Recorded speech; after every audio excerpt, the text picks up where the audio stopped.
안녕하십니까, 고박사TV입니다. 오늘은 무궁화와 애국가란 제목으로 말씀드리겠습니다. 보이는 화면에는 무궁화 꽃과 안익태 선생이 작곡한 애국가 원본 악보를 보시고 있습니다. 무궁화와 애국가를 모두 바꾸자는 사람들이 있습니다. 무궁화는 우리나라가 원산지가 아니고 애국가는 친일파의 작품이기 때문에 안 된다는 것입니다. 그러나 이런 것보다는 정작 다른 이유가 있는 것으로 사료됩니다. 안익태 작곡가가 친일파였다면 무궁화 대신 일본 국가인 사쿠라를 대신하지 않았을까요? 그러나 수천 년 동안 우리의 국가로 여겨온 무궁화를 넣었다는 것은 민족의 정체성을 드러낸 것으로 봅니다. 그럼에도 불구하고 오늘 우리 사회는 무궁화와 애국가에 대해 너무나 많이 왜곡하고 있습니다. 왜 무궁화와 애국가를 바꾸자고 하는지 그 실상을 살펴보도록 하겠습니다. 애국가에 대한 왜곡이 얼마나 심한지 살펴보겠습니다. 안익태 선생이 만든 애국가 원본과 그분의 모습입니다. 악보는 1949년 4월 18일 독립기념관에 기증되었고 문화재 제476호로 등록되어 있습니다. 애국가는 1948년 대한민국 정부 수립 후 지금까지 공식 행사에서 본디 만들어진 대로 불려져 왔습니다. 그러나 현재 애국가는 개사에서 부르고 있습니다. 안익태 선생의 애국가 원본에는 하나님이 보호하사로 되어 있지만은 현재 우리가 부르고 있는 것은 하느님이 보우하사로 이렇게 바꿔서 부르고 있는 상황에 있습니다. 자기 입맛에 맞지 않으면 마구잡이식으로 남의 나라 역사를 바꾼 일본인들처럼 우리도 알게 모르게 이렇게 왜곡을 하고 있지는 않는지 반성해 볼 필요가 있다고 생각이 됩니다. 그리고 애국가에는 무궁화가 우리나라 전역에 널리 분포되어 있음을 나타냅니다. 무궁화, 삼천리, 화려강산 이런 식으로 되어 있죠. 이는 역사적인 사실을 적시하고 있는 것입니다. 무궁화는 고조선부터 유래하였음을 8세기에 나온 단기고사에 그리고 중국의 고대 지리서인 산해경에 삼국시대의 당나라에 보내는 신라국서에 그리고 화랑인들은 무궁화를 머리에 꽂고 다니고 고려시대에는 무궁화라는 말을 처음으로 사용했고요. 조선시대에는 장원급제자의 머리에다가 또 혼례 때 입는 옷에다가 무궁화를 술을 놓아서 다산과 풍요를 기원했습니다. 구한말에는 무궁화가 우리나라 꽃으로 부각되었고 상해 임시정부의 독립선언서에 태극기와 무궁화 문양을 사용했습니다. 이처럼 무궁화는 역사적으로 고대로부터 우리나라와 함께한 꽃임을 나타내고 있습니다. 그러므로 애국가의 무궁화를 반영하는 것은 당연한 것입니다. 무궁화는 아이들에게도 친근한 꽃입니다. 아이들의 전승놀이 가운데 하나인 무궁화 꽃이 피었습니다. 라는 놀이가 대표적입니다. 술래가 무궁화 꽃이 피었습니다. 라고 외친 뒤 뒤를 돌아보아 움직이는 사람을 잡아내는 놀이로 아주 재미있는 놀이 중에 하나입니다. 또한 동요에 무궁화 무궁화 우리나라 꽃 삼천리 강산의 우리나라 꽃 이렇게 부르는 동요가 있습니다. 이 외에도 대중가요 꽃 중에 꽃 무궁화꽃 삼천만의 가슴에 피었네 라는 그런 노래가 있습니다. 어디 그뿐입니까? 민요에도 있습니다. 이렇게 무궁화는 여러 분야에서 어린이 놀이라든지 또한 이렇게 대중가요, 민요 옛날로부터 이렇게 소재로 쓰여져 왔습니다. 이는 오랫동안 우리 곁에서 함께 해온 꽃임을 반증하는 것입니다.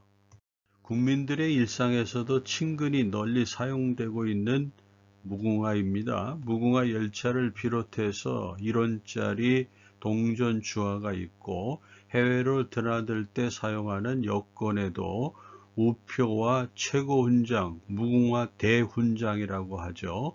각종 기념주하에 그리고 의원과 지방의원들 이런 배지에도 사용되고 있고 경찰관과 교도관들의 계급장이나 휘장 등에도 무궁화꽃이 문양으로 사용되고 있습니다. 그리고 어디 이뿐이겠습니까? 대한민국을 상징하는 대표적인 문양으로 무궁화가 사용되고 있습니다. 꽃잎 5개를 상징하는 무궁화 문양은 행정부의 수반인 대통령을 나타내는 문양으로 사용되고 있고, 입법부의 대표적인 기관인 국회에, 사법부의 최고 판결기구인 대법원에도 무궁화 문양이 사용되고 있습니다. 또한 국내외의 모든 정부 공식 문서에는 무궁화 그리고 태극 문양이 그려진 것을 사용하고 있습니다.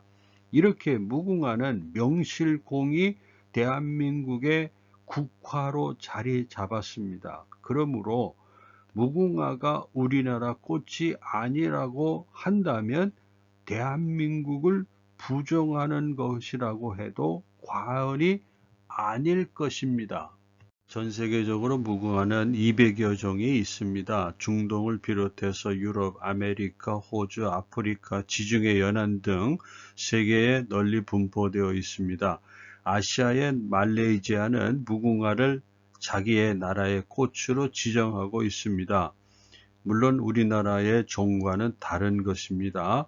일본에도 무궁화가 있습니다. 일부 사람들은 이러기 때문에 무궁화는 일본 꽃이다 이렇게 주장하고 있습니다만은, 그러나 결코 그렇지 않습니다. 전 세계적으로 200여 종 가운데 하나인 것입니다. 우리나라의 종과 다릅니다. 하여튼 세계 여러 나라에는 사랑받고 있는 꽃이 무궁화입니다. 우리나라의 무궁화는 중동 국가 시리아에서 전해진 것입니다. 무궁화 학명을 보면 그것을 알 수 있습니다. 히비스커스 시리아커스라고 하는데, 이것은 원산지가 중동의 시리아라는 그런 뜻입니다. 시리아부터 한국까지 얼마나 먼 거리입니까? 가까운 거리가 아닙니다. 바람에 날려왔습니까? 그렇지 않습니다. 사람들이 전해진 것으로 사료가 됩니다. 일부 사람들이 주장하는 무궁화는 우리나라가 원산지가 아니기 때문에 우리나라 꽃으로 지정할 수 없다고 하는 것, 일부는 맞지만 일부는 동의할 수가 없습니다. 왜냐하면은 바로 우리나라 조상이 누굽니까? 여기서 태어나고 자라서 세워진 나라가 아닙니다. 우리의 조상은 바이칼 호수 근처에 살던 사람들이었습니다. 그렇지만은 최근의 연구에 의하면은 그 바이칼 호수 근처에 살던 우리 조상들이 사실은 중동 지역에서 거주하던 사람들이었다고 합니다. 자, 이것을 종합해 보면 바로 중동 지역에 거주하던 우리 조상들이 한반도로 이주할 때에 그곳에서 자생하던 이 무궁화꽃을 가지고 여기까지 와서 살면서 그 꽃을 키우면서 자기의 고향을 그리워하고 향수를 달래던 그 꽃이 아니었는가, 이런 생각이 드는 것입니다. 만일 이것이 사실이라면은 바로 우리는 이 무궁화꽃을 연구히 잘 보존해 나가야 된다라는 그런 생각입니다. 여러분의 생각은 어떻습니까? 원산지가 시리아인 우리의 무궁화는 지중해 연안에 위치한 이스라엘의 샤론 평야의 장미로도 불립니다. 샤론의 장미는 예수를 상징하는 꽃입니다. 구약성경 아가서 2장 1절에 샤론의 장미라는 구절이 있는데 그것은 예수를 가리킵니다. 샤론의 꽃 예수, 나의 마음에 거룩하고 아름답게 피소서라고 불려지는 그런 샤론의 꽃 예수라는 노래가 있습니다. 기독교인들이 즐겨 부르는 찬송입니다. 바로 무궁화는 예수를 상징하는 꽃으로 알려져 있습니다. 무궁화의 원산지가 우리나라가 아니기 때문에 바꾸자는 사람들의 의도가 이것 때문이 아닐까 생각합니다. 유교와 불교의 역사를 가진 나라에서 기독교적인 색채가 강한 무궁화와 애국가라니 가당치도 않다는 생각에서 나온 발상으로 보여집니다. 우리나라는 고대로부터 하나님을 섬겨온 역사를 가진 나라입니다. 고구려의 동맹, 동해의 무천, 사만의 시월제, 부여의 영고, 이것은 뭡니까? 고대 나라들의 제천 행사입니다. 즉 하늘에 제사를 드렸다라고 하는 그런 행사입니다.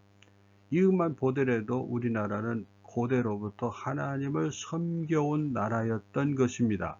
역사의 진실은 가릴 수 없습니다. 마음속 깊이 흐르는 민족의 정서가 아직도 살아있는 한국입니다. 무궁화와 애국가는 우리의 역사입니다. 그렇기 때문에 끝까지 자랑스럽게 여기고 사랑해야 할 국가요 국가입니다. 여러분 생각은 어떻습니까? 감사합니다.